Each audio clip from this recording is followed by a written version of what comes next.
this week on the Deep Leadership Podcast.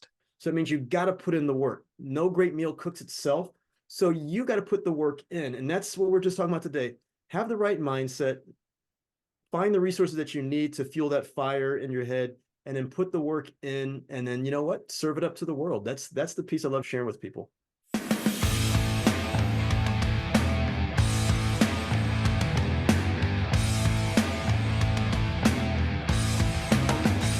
This episode is brought to you by the Salty Sailor Coffee Company, the official coffee of the Deep Leadership Podcast. Salty Sailor is a veteran-owned coffee brand on a mission to deliver premium, fresh roasted coffee while making a positive impact in the world. Their motto is drink coffee and do good, which reflects their commitment to making amazing coffee and actively supporting the military community. 10% of every order goes to the Navy Marine Corps Relief Society, an organization dedicated to helping sailors, Marines, and their families in times of need. All our listeners get 10% off every order of their amazing coffee by using the discount code DEEP at checkout. So check them out at saltysailorcoffee.com. Oh, it's great to meet you. It's an honor to meet you, have you on the show, and to hear about what you do, because I think it's really unique. And when I saw you and I saw your material, I said, this is somebody I want to talk to because it's so interesting. So tell us about your journey to become a keynote speaker and why you chose to use cooking as a backdrop, because I think that's pretty exciting. Yeah, I like to share with people. I said I've turned like 50 years of jokes into a business. I mean, that's the simplest form to go and do it. But no, quite simply, I didn't set out to be a keynote speaker or an author. It was a point of I've always loved training and helping people. And I used to work in leadership development for a college. And I was working with my students, and one came in one day and goes, "Hey, Frank, you challenge us to live our dreams. What are you doing to live yours?" And my students actually saw this in me before I ever did. And they believed in it so much, they actually reached out to a speaking agency and said, "You need to contact our advisor about being a speaker." So that's where this whole speaking thing came from. I've always worked in places where I've been either a leadership role or a training role, but I never thought that it'd be a point to it'd get me up on stages talking to people around the world. And so you embraced your last name, Kitchen, I guess. Is that probably what the reason for Yeah. the using cooking as a backdrop for your performance improvement messages? Well, yeah, you did ask that question. Yeah, it's funny. That is my last name, because people always will ask, like, is that really your name? And most will assume, like, oh, do you own a restaurant? Are you a chef? Are you a cook? And the funny piece is I did take 3 years of culinary in high school and considered going to culinary school. My teacher, she's like, hey, she talked to my parents, like, hey, I think he would do good at this. But no, when I started speaking, I started the business, I was trying to be like everybody else, the dark color suit, your arms crossed in the pictures, and go and do, and trying to give Gallup poll numbers and facts and figures, but it became more of a lecture. And I didn't do very well. But when I started to embrace, as my friend said, can we get the Frank off stage, on stage, and became, who I truly am, unapologetic for it, that drew people in, of which part of that was to use my last name. Because for years, people have always been going, hey, what's cooking in the kitchen? Are you going to fire things up? What's the plan? What's the recipe?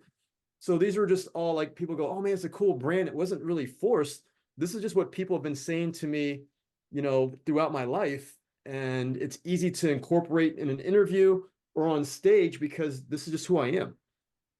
I love that. I love the fact that you embraced your name, you embraced and you created a unique just a unique message for your audience. And so everyone remembers your last name, everyone remembers what you do, and it's brand appropriate. So I love that, because I think a lot of people are working to try to stand out. And how can you stand? Like you said, in the beginning you were just like everybody else, but now you're different. And I love that part about what you're doing. Well, I mean, I know you've got a lot of business owners who listen to this podcast, and that's the one thing when I work with entrepreneurs, because I volunteer for a couple of nonprofits, I explain to the entrepreneurs, I'm like, hey, it's like, as an entrepreneur, your job isn't to blend in with the crowd, it's to stand out. I'm like, so what's that unique selling point that's going to allow you to stand out from somebody else? And that's what I throw in the kitchen puns. And I go, hey, we can drive down the street right now. I'm sure right there in Raleigh, we could drive down the street, and you and I would probably see a whole bunch of different pizza places and a whole bunch of different hamburger shops. Well, they're all the same, but this one here is the world's fastest pizza, and this one here is stone, oven pizza, and this one here is, farm to table pizza. They're doing something to separate themselves, so it's not just the ordinary deal. So for us as business owners, as leaders, we have to recognize, sell what's different about you, share what's different about you versus what's alike. Because when we get, I know you own a business. If I come in and give the same exact answer as everybody else, you're like, okay, I'm looking for something different. I've heard that answer 5 times. We're in this AI world.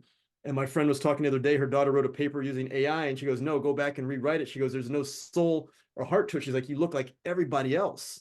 Hmm. That's the big thing. I think the way our world is going is we have to find that uniqueness, but we have to embrace that uniqueness and share it with the world. I love that. That's so good. That's really good. I know with my business, we actually say that's our mission is that we're a different kind of supplier. And our general rule is if the big guys say no, we say yes. If the big guys go here, we go the other direction because we want to be different than the big suppliers in our industry. And we're known for it. We're known for, saying yes when others say no. And I like that, just trying to be unique and different. So I think it's a great lesson for all you entrepreneurs listening in here. Embrace what makes you unique and stand out from the crowd, which you have done. So when organizations and groups are hiring you, what is it they're trying to achieve when they look at your profile? They know what kind of thing that you're going to provide. What are they hoping to get when they hire you? Yeah. Well, my ideal client tends to be professional associations. And professional associations tend to have either a trade show, conference, convention, and they're looking for a speaker. I usually like to open up the conference. I like to set the tone. I like to set the energy for the event. But generally, you have either mid-level or entry-level professionals who are coming in, to their field, and they're not getting the proper training from their employer. So they're going to go to this professional organization to get that training they need so they can move up the ladder. So when I come in, it's a combination of my personal story, but the experiences or the proven, results that I have either been a part of or that I've seen. So for me, you said earlier, fire up the performance of their teams. We're all judged by our performance and the results that we produce. So I want to provide people with all the needed resources to be able to hit that performance. And that just comes from my career working in retail, government, nonprofit. Was many of the people, when they would say, oh, that person's not performing at their best, I recognized they weren't receiving the proper tools. And that's where we put the proper terminology when it talks about kitchen into it. Well, if you and I are going to cook up something that we hunger for, so for these people, everybody listening right now, you hunger to get better at your job. Okay, so if you're hungry for something, the first thing you say is, okay, well, what's your plan? Well, the plan is a recipe. So I say, okay, well, we got to give them a recipe. So we got to give the step by step. But from there, we need the ingredients. So the ingredients are the tools and the resources that you need. But even if you have all those ingredients, you have to have somebody there to mentor, coach, or teach you on the proper techniques on how to go and do it and pull it off. So that's what I come in and provide for my, clients is most of the time it's a keynote speech. Every now and then I'll come off and do a training at an organization or a company. But it's a case of, hey, I want to give you, as you said earlier, proven recipes, techniques, tools, and ingredients to make sure you can cook up that result that you want. The results that you want, John, are a little bit different than me, but I'm going to be able to provide you with the resources needed to get that result that you want. I love that. And what are the kind of messages that really resonate? In other words, when you say something, as part of your keynote or when you're talking with business owners, what are the in business people, what are the things that you present that really spark like, oh shoot, that's what I need, or that's what's missing. This is what I needed to hear. Are there some specific messages that are really resonating at this point? Yeah, a couple of quotes that I share when people start to drop their heads and start writing is I'll be on stage and I'll stage or in front of a group training and I go, hey, what's the big dream that you hunger for? And they're thinking about it and I go, hey, the more you talk about it, the further away it gets. That shocks everybody because we're in this world now where they go, oh, if you just keep talking about it, and I go, hey, don't think about it, don't talk about it, cook it up. And that is letting people know you have to put the work in. We're in the society where somebody will see you, John, like, oh, I want to be just like John. And they might put a year of work in and like, I'm not where John is. Well, how many years did John put in? Like there's work that you have to go and do. And you're over here complaining about it and just talking about it, but you spent more time complaining and talking about it than actually going to a training, reading a book, going to a workshop, listening to a podcast. what work are you putting in? So that's one of the ones that really gets people is, and like the more you talk about it, the further away it gets, where society is telling us now, hey, if you talk about it and you dream it, and I like Mm. Disney, but Disney's like, when you wish upon a star, the dream comes true. No, you can't wish. Wish is a passive word. You have to put in the work. You have to cook it up. You have to add the fire. So that's one that gets people going. Another one that really gets people going, because I know you've got a lot of leaders here, military, entrepreneurs, business, and I go, hey, and this really changes people's minds, but it's a servant leadership model. My father was in the military. I go, hey, I was like, I want all of you to be chefs. I was like, chefs are known for cooking up great results. I was like, but no chef finds satisfaction in cooking just for themselves. I was like, so whatever you go for, as far as your performance based, I really want you to think about who are you serving by going for this. So if you're Mm. looking to be the next manager, going to be the next CEO, awesome. But the piece that's really going to get you fired up is to think about, okay, who are all the people, who are the lives that you get a chance to transform during this process? Don't think about just for you. I told people I always fell flat on my face when I thought just about me, but I started going, oh, this will allow me to take care of my kids. This will allow me to take care of my wife. This will allow, oh, these students to graduate and go across stage. Oh, this will allow me to train the next set of people to become managers, because I explained, one of my mentors goes, hey, I don't want to be judged by my sales. I want to be judged by the people I promote. These are areas that, as you said, when I get brought in, that I like to share with people, is just going, yeah, it's not just about you. Stop talking about it. Put the work in. Let's make sure that we are, you know, pushing ourselves through to where we want to go, versus just standing in the corner, being passive and hoping that it's going to happen. I love that message. It's so important. We have a society where we talk about things a lot, and so there are a few people that actually put the car in drive and move forward towards those objectives. And even I think sometimes fear of failure is there. Like, oh, I don't want to do that because I could fail. And the truth of the matter is that, I mean, I'm as an entrepreneur, I've failed so many times that but these were I say that those are important lessons that I learned along the way that got me better as an entrepreneur, better as a business owner, because I had those experiences. So I always tell people that, even if you fear failure, you actually shouldn't, because those are valuable learning lessons that you have to have. And so you have to move forward, you have to trip and fall, and you have to get up and figure it out and learn from it, because that's the only way you're going to get to your end results. Exactly. Like my mom was a early childhood preschool director, and I watched her speak to people, and she goes, the greatest time of growth for a human is between 0 and 4. She goes, you learn 80% of what you need to survive by the time you turn 4. She's like, the rest of your life you spend perfecting it. And I'd love to share with people on stage. I'm like, yeah, same thing. I was like, embrace failure. And they're like, what? Because even like my intro, it says, Frank Kitchen here is to share with you his successes and failures. Mm. I was like, most of what I speak on are my failures, telling people don't repeat what I did. But if you think about a child, they fall over, they get back up, they have to learn the questions, they touch something that's too hot. They spend the first 4 years failing constantly, but that's the greatest time for growth.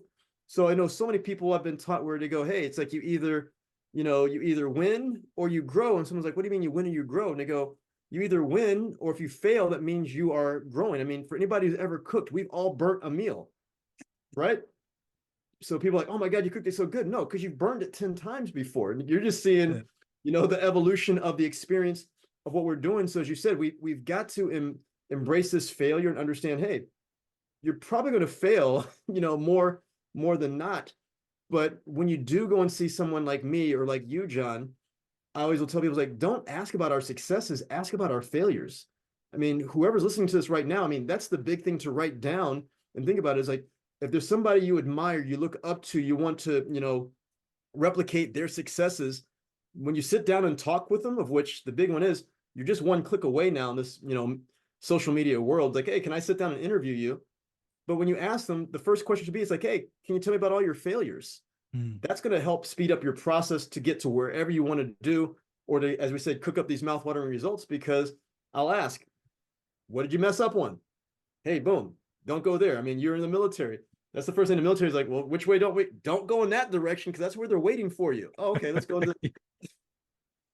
Yeah, on a submarine, it's like, don't touch that valve. Yeah, don't touch that Don't valve. open. Don't make that sound. What's that smell? I mean, Yeah, there's some things that we learn very early on that don't do. There's a lot of lists of don't do. on a submarine for sure. Yeah, I love that. That's fantastic. And again, I appreciate that, the idea of like you're going to burn a bunch of food before you get it right. And it's a great, again, it falls into the kitchen analogy. There's so many lessons that fall into it. I just love that you've embraced that. Oh, yeah. That's Yeah, and great. like each day something new comes, or people will like listen to like this interview, and I'll get a message or an email, and someone's like, "Have you ever considered this? Have you thought about that one?" I'm like, "Oh wow!" It's like, yeah, it's like it's like because we all have these kitchen analogies, Yeah, and, yeah, and it's just funny to watch where I'll tell people like, "Hey, it's like a burnt meal doesn't stop you from being hungry." And they're like, "What?" I was like, "Okay." It's like, so we fail. I was like, a burnt meal. I was like, have you ever been hungry? Like, yeah. I was like, have you started cooking a meal and you burned it or overcooked it because you got distracted? They're like, yes. I was like, do you give up? They're like, no. I was like, what do you do? It's like, well, I either make it again or figure something else out. I was like, well, why can't you do that in your life? I was yeah, like, you'll be truly hungry for something, promotion, to get into the military, to start a business, to write a book. Doesn't go right the first time. Okay, I quit. I'm done. I was like, then you really didn't want it.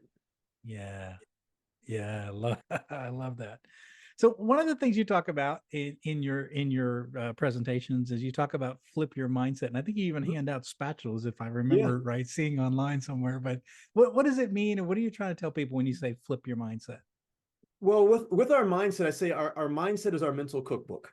Okay. And a cookbook is full of recipes, plans, and opportunities. It's full of experiences. It's the case of, some people say out of sight, out of mind. Well, when you look at a cookbook, if you say you can't cook, you look in there, it's like, oh, this is a possibility. It's a book of possibilities. So for our mindset, it's the same thing. It's impacted by the people we surround ourselves with, the environments that we've been in, the experiences that we've had. And so much of what we receive on a day-to-day basis is negative. We hear constantly what we're not good at and what we can't do. So when I talk about flipping your mindset, if we were to look at a spatula right now to use cooking in your house, oh, a spatula is used to turn things over, to make sure it's cooked up properly to get the result that we want. So for us in life, we have to flip our mindsets. We have to stop thinking about what we can't do and focus on what we can. Where your mind goes, your body and your mouth will follow. And what we'll do is, for so many people, we'll start to self-justify why we can't do something. We have this mindset of, you know what, I'm too old, I'm too young, I'm the wrong sex, I don't have that experience. Okay, boom. But if we flip our mindset, we're going to start thinking about, oh, okay, where can I get this experience? Where can I get the knowledge? What is good about me? What experiences do I have? Where can I go? What is possible? So you're always thinking about what you can do. So when we talk about flipping your mindset, I tell people, and I get the spatula out, is I'm like, hey, what's a spatula for? I was like, it's used for flipping things over. So I want you to flip your mindset. I was like, it's used for cooking things up. So put in the work. And then at the end, it's used for serving yourself and others. So how can you use whatever this dream, this passion, this goal, this purpose of yours, how can you use that to serve not only yourself, but for others? And that's where the whole flip your mindset piece is. It's just a case of focus more on what you can do versus what you can't. And if you're around people who are constantly saying, I can't do this, it's not there, that's part of your mindset too, is like, oh, you know what? I better get around some quote other cooks, some other chefs, people who are working to transform that big idea into reality. Or I got to put myself in the environments, whether it means I'm listening to a podcast, I'm listening to an audiobook, I'm reading a book, I'm going to a training seminar. Are you consuming the right information to give you this mindset of, a lot of people call it a growth mindset, I call it a fresh mindset, but are you thinking about what you can do? And too many of us don't do that. I love that. And I love that the message about surrounding yourself with, I always say surround yourself with people on a mission, and you can, it'll elevate your game. And look at your friends, look at the people that you're around every day. Are they growth mindset people? Are they working to become better versions of themselves, or are they complaining all day long about the injustice of the world, injustice, and why they can't get what they need? And I think if the more and more you surround yourself with people who are trying to become better and working to achieve, I think it really does infect you in a positive way. It can really Yeah. help you Yeah, elevate our what you're mindset doing. is, yeah. And you've been in the military, so you understand it. Our mindset is contagious. You could put one person into a unit, and that person can either bring the unit down or bring the unit up. Yeah, And I'm sure you've seen that plenty of times. I'm sure you shared that on the podcast. But you have to ask yourself, okay, with your attitude, your mindset, how's it impacting the people around you? Yeah. Yeah. Yeah. No, attitude is contagious for sure. Yeah. Mhm. And especially locked in a metal tube for 3 months at a time. And no Exactly. windows. Yeah. So you do talk about this idea of a fresh recipe. Mhm. You use the term fresh. Yeah. There's 5 elements to the fresh recipe. Can you just tell us about a few of those and what they Yeah. mean and why you stress those when you give your talks? Yeah. So with my talks, I told people is like fresh is your signature recipe for these mouthwatering results. It's how you craft the mindset. So the 5 letters FRESH are what we're doing to craft the mindset needed to cook up the results we hunger for. And the ultimate piece is it comes from my story, from my diary of why I fell flat on my face for years. Number one, I wasn't focused. So we Mm, have to quote live focus. I want people to live fresh. So we have to live focus. What do you want? When you and I are hungry, we can explain in detail what we want, what restaurant we want to go to, what we want, exactly what's on it. And guess what? When we can explain it in clear detail, very focused, not only does it motivate and inspire us, it gets other people. Like they'll have that food ordered and waiting for you before you even get there because they know exactly which one. So we got to be focused. From there, we got to be resourceful. We've become this nation and world of complaining and blaming. And I said, you know what? We got to get resourceful. Think about what we have versus what we don't have. And many times we may not have all the resources or ingredients we need, but we do have people in our lives who probably have the answers to our questions. So you've got to get resourceful and focus on, okay, well, what can I go and do? When we're cooking up a meal, and if we don't have an ingredient there, we will find a substitute. We'll go talk to the neighbor. We might run out for a last second grocery store run, but we're being resourceful. From there, it's the E, it's enthusiastic. If you're not excited about what you're going for, then you're going to have no energy. And I share with people the way our mind is designed, it's designed to prevent us from getting hurt or stressing ourselves. So we many times have to trick our mind. So when we're going to go on a vacation, right, John? We get very productive those last 24 to 48 hours. We get all the work yes. done, bills, trash taken out, away message, email sent. We get it done because what we're doing now is we're focusing on the result. And I always share with people is like the emotion of the result has to be stronger than the emotion of the work Mm, because nobody wants to work. But if we're going on vacation and we're going to have our toes in the sand somewhere with an adult beverage in our hand, that motivates us. So we have to start thinking is like, okay, what's the result? I get to watch my kids walk at home. I get to go put my kid through college. I get to have the house here, get to go on a vacation. I get to help my mom and dad. Think about those pieces first, and that'll help you do the work. I'm in a job where I got to make phone calls and emails all day. It's a sales job. That's not exciting. Understanding, oh, this is going to allow me time to go help coach my son's baseball team. That's exciting. So that helps me put in the work. From there, we got to go with the S. Got to stay mentally strong. What are we consuming on a day-to-day basis? Where your mind goes, your body follows. So what are you reading? What are you watching? Who are you hanging yourself out with? Are they strong-minded people or not? So mentally strong. And then the last piece, which is the most important one, is you got to be honest and you got to be honest with yourself. And the first way to be honest with yourself is, are you willing to ask for help? We're in this world of self-help books, go online, do it yourself. And nobody does anything by themselves. I'm here doing this interview right now. There's about a team of 20 people who help me out with my business. I wouldn't be here without them. It's accountability partners, it's a CPA, it's a marketing guy, a website person. Are you willing to ask for help? Are you helping the process of living your dreams? Are you hurting the process? You got to be honest with yourself. And that's what happens when we make a recipe. We actually have a self-reflection point of saying, okay, here's what worked, here's what didn't work. So we have to have this point where we have to be honest with ourselves and reflect of, hey, can I do this? Did I not do it? Am I doing things wrong? So that's fresh. FRESH, focused, resourceful, enthusiastic, strong, and honest. I love it. It's just a simple message. It makes a lot of sense. And yeah, I mean, every one of those elements is something we've talked about on the show somewhere along the way, and it's an important part of success, right? All those elements are an important part of success.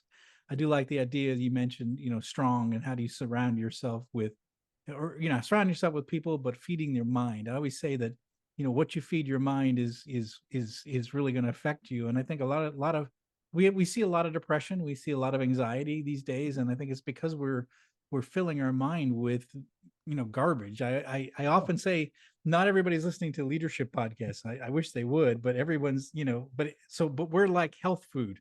Like, Yeah, talking about it how to get is. better as a leader is health food, and it doesn't maybe taste as good as maybe a silly podcast with a couple of comedians laughing and whatever, but but that's sort of junk food, and it's okay, it's Mhm. entertaining, but it's not helping you get better. And so I really do think that that really, what we feed our minds helps really strengthen us. Yeah, and it starts at the beginning of the day. I mean, for everybody listening right now, it's like, what do you do when you first wake up? I'm like, do you wake up and go straight to email, social media, sports? You talk about these things in your life that are so important, but the first thing you do when you jump out of bed is you feed yourself a mental cupcake. Yeah. And like, you're putting the junk in, but it's like the first 30 minutes of your day should be for that big dream that you hunger for. I mean, so if you're talking about getting better health, are you waking up to go work out or go walk around? Finances. Okay, are you reading a book on finance or listening to a podcast on finance? I want to be a better leader. Are we listening to your podcast or reading one of your books? If you're not starting the day off with something that you say is truly important to you, then guess what? You might need to look in the mirror, because I always share with people, it's like the person who most impacts you having the ability to cook up the dreams you hunger for looks at you in the mirror every day. So before we Yeah. go and blame and complain people, you have to go look at yourself, being very honest right now and say, hey, am I helping this process or hurting it? Okay, I woke up, said everything's so important to me. And the first thing I did was I spent 30 minutes scrolling through Instagram, Facebook, and just scrolling stuff up and down. Up, 45 minutes is done. Now I got to go to work. You had 45 minutes to commit to something that's important to you. Mhm. There's nobody else's fault on that one than the person who's looking at you right now in the camera or in the mirror. I love that. Don't waste your time on mental cupcakes. Mm-hmm. That's a great, that's a great expression. I absolutely love Yeah. that. I think I was reading in somewhere along the way in your material, I saw something about taste testers. Mm-hmm. Who are taste testers in our organization and where we're around, the people are Well, around?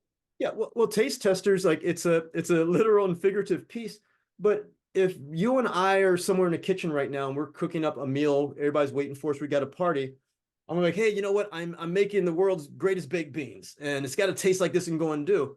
Well, you're gonna be my taste tester. Now I've been focused to explain to you exactly the result that I want. But now I have to be willing to trust you, which means I got to listen to you. I'm like, hey, go get a sample, get a taste.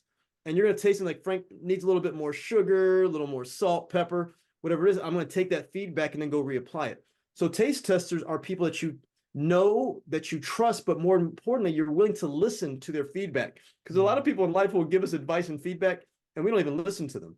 So your taste testers, it's a small group. I usually tell people it's about 4 people. It's not really a lot, but they're essentially an accountability partner for you.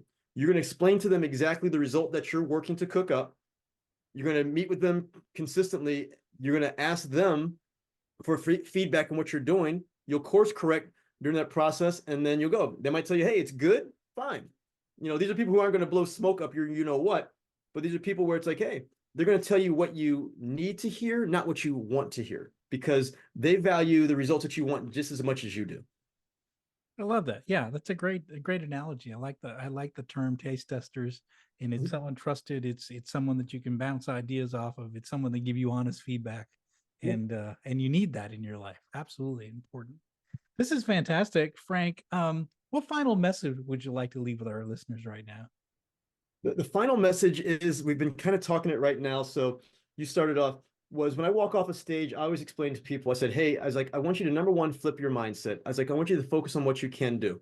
Once you flip your mindset, I was like, I want you to fire up your performance. Your performance, you need some energy, some fire. So what's going to feed that fire? It's going to be people, locations, places, podcasts. So fire up your performance. And then after that, I want you to go out and cook up those mouthwatering results you hunger for. So it means you've got to put in the work. No great meal cooks itself. So you got to put the work in. And that's what we're just talking about today. Have the right mindset, find the resources that you need to fuel that fire in your head, and then put the work in. And then, you know what? Serve it up to the world. That's the piece I love sharing with people. Such a fantastic way to put this information out. It's so easy to understand, and there's so much wisdom behind these analogies that it really makes sense. It's really a powerful message. Yeah, so I think it's really important that listeners, that you hear this, you take it to heart. I think there's lots of ideas that Frank has brought in here that really can help you, get better in your career, get better in your business, get better just in life in general. So these is just great practical advice. Frank, how can our listeners find out more about you, all your books? We didn't really talk about your books, but you've got a couple of books as well, Yeah. and all your services. Where can they find out more about you?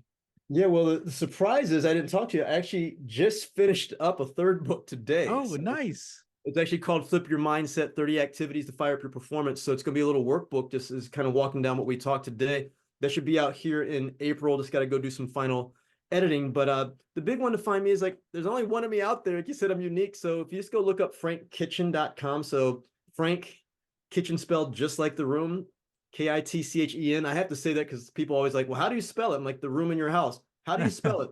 So frankkitchen.com.